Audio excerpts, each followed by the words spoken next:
Salut à tous. Alors aujourd'hui on va faire la suite, la partie 2 de la vidéo que j'ai sortie la semaine dernière sur les retraites. Mais ce qui est très intéressant c'est l'audience, puisque on voit que la majorité de l'audience est située entre 35 et 64 ans. Et donc on voit que ce sont des personnes déjà qui ont de la maturité. C'est assez intéressant les retours que j'ai eu sous cette vidéo.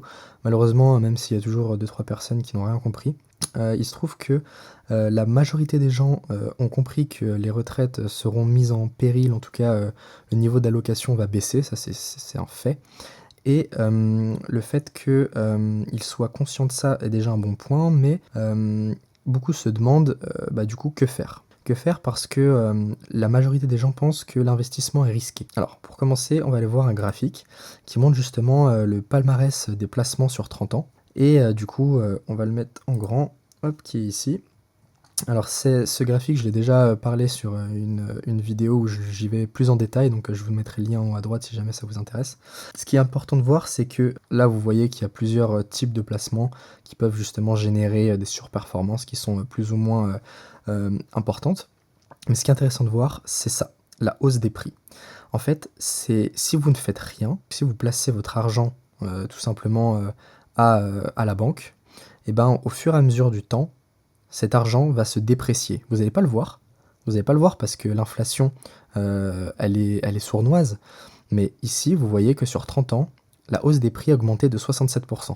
C'est-à-dire que si vous laissez votre argent à la banque, lui, il était rémunéré jusqu'à très récemment 1%, 2% en fonction des taux des livrets A que vous avez habituellement.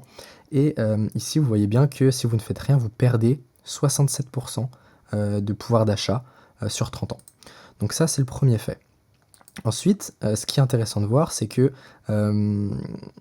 j'ai beaucoup de personnes qui me disaient que moi, comment je pouvais savoir ce qui marche. C'est très important de voir ce graphique puisqu'il montre justement en fonction du patrimoine des gens et de quoi il est constitué. Donc on voit que quand on a un patrimoine compris entre, on va dire, 2000 et jusqu'à 100 000 euros, voire 200 000, la majorité des gens, donc ici on va dire qui sont les plus pauvres, ont la majorité de leur argent en dépôt. On voit qu'ensuite, ils commencent à avoir un peu de placement financier, mais en fait on peut même les considérer comme nuls, puisqu'ils représentent vraiment un pourcentage très faible. Et donc en vrai, la majorité des gens qui sont entre 0 et 200 000 ont soit des dépôts, soit de l'immobilier. Donc ça, c'est la majorité des gens, on va dire.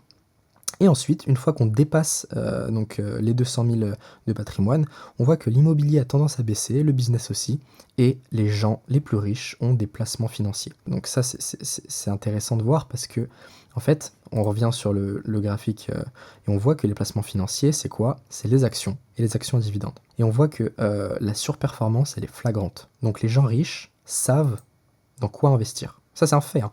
Vous pouvez le voir. Les gens riches sont ceux qui déposent. Alors, soit vous allez me dire, ils sont riches, donc ils ont acheté des actions.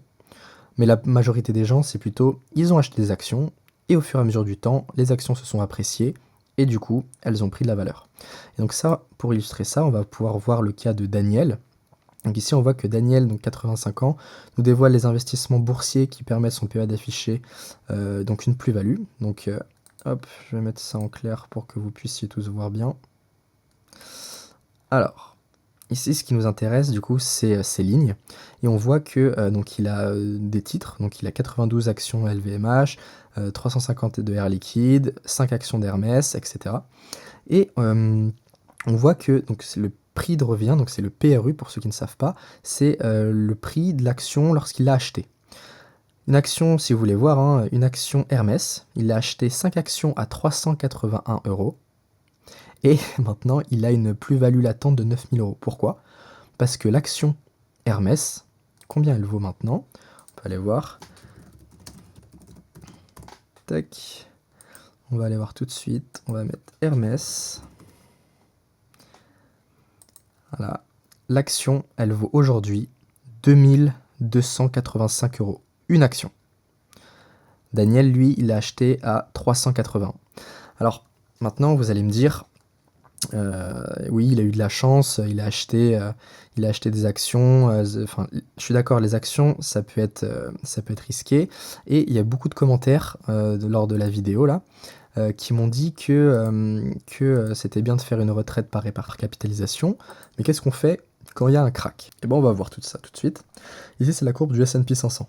Le S&P 500, c'est les 500 plus grandes entreprises américaines, donc c'est un indice qui est plus ou moins diversifié. On est exposé aux États-Unis sur les 500 plus grosses capitalisations. Il se trouve qu'ici, on a eu un crack de 2008. Le crack de 2008, on était à 2200 de valo. On est passé ici à 3000 2013. Donc on va dire 5 ans après. On a, si vous n'en aviez pas vendu et si vous aviez acheté juste avant le crack, eh ben vous seriez en bénéfice à partir de 5 ans après. Donc vous allez me dire 5 ans c'est long. Oui, mais à partir de là, vous n'avez pas perdu d'argent. Et si vous aviez gardé, ça serait monté encore plus, vous voyez, 4-5 000. Pareil, ici vous avez acheté juste avant le Covid. Donc le Covid, le Covid était ici. 2020, vous avez acheté juste avant le Covid. Hop, un an après, vous êtes déjà en plus-value. Un an après. Pareil, ici 2021, invasion de l'Ukraine par la Russie. Hop, crack. Puis, allez, un an et demi, 2 ans après, vous êtes au même niveau. Et maintenant, vous êtes en bénéfice. Donc ça, c'est vraiment l'exemple qui montre que la bourse, ce n'est pas risqué, mais c'est volatile. Et c'est deux choses différentes. Oui, il ne faut pas paniquer. Oui, c'est risqué si vous achetez une action. Mais si vous diversifiez sur un ETF, eh ben, sur le long terme, en tout cas jusqu'à maintenant, hein, bien sûr.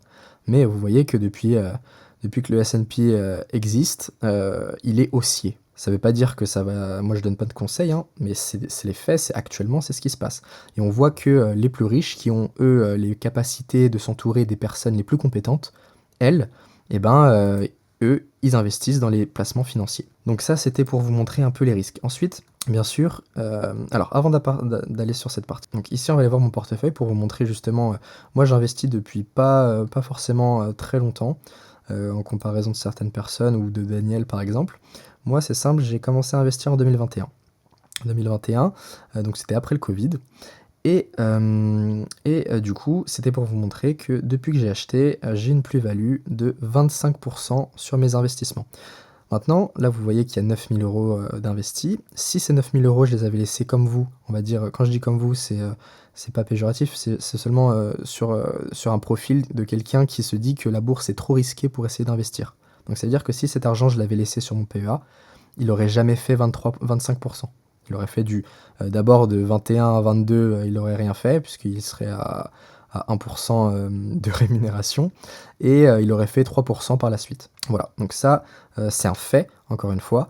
25%, la bourse fonctionne. Pareil pour mon PEA, ici vous pouvez voir la performance. Oui, ça monte, oui, ça baisse, oui, ça monte, oui, ça baisse. Sur le long terme, ici, alors je ne sais pas si vous voyez bien, tac. Sur le long terme, bah là, je suis à plus de 20%. Pareil. Et ça, c'est sur les actions et sur les ETF PEA. Donc, sans compter après les dividendes. Donc, vous voyez que les dividendes, au fur et à mesure que j'investis, les boîtes me versent. Donc, en 2022, j'ai reçu 8 euros. En 2023, 86 euros. En 2024, je suis à 45 et il y a une prévision de 122.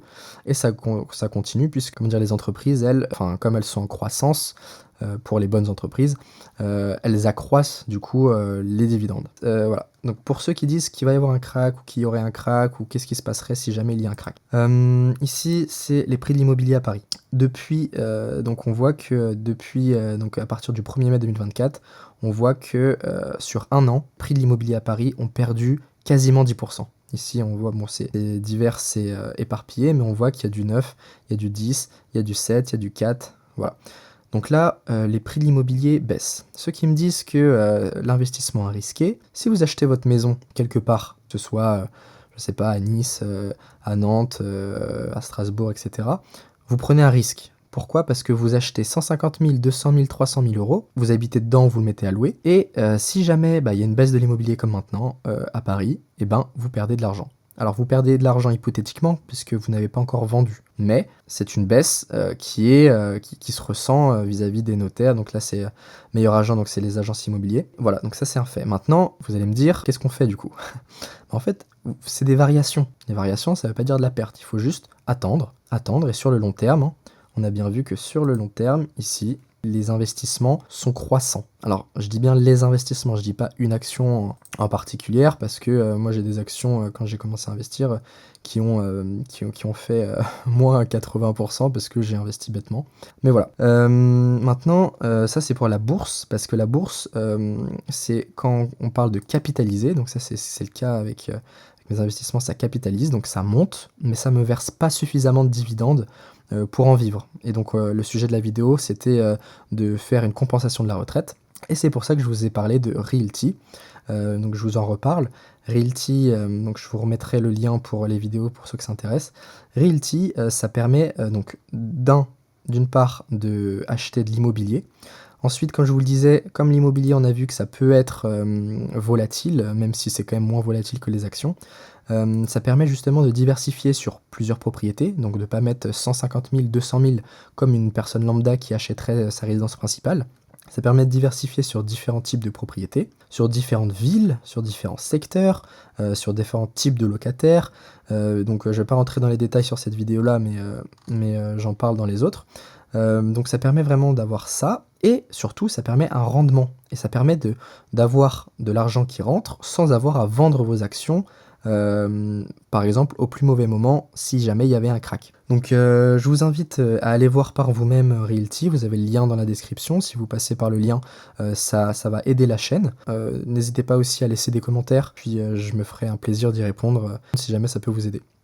Voilà, c'était la petite vidéo pour donner un peu un aspect sur l'investissement, pourquoi c'est plus risqué en fait de ne rien faire plutôt qu'investir, et les quelques solutions qui existent sans jamais donner de conseils en investissement, bien entendu. Voilà, merci à tous et puis à la prochaine. Donc, si t'es curieux, ou si ça t'intéresse, je te laisse t'asseoir et on se retrouve dans la prochaine vidéo.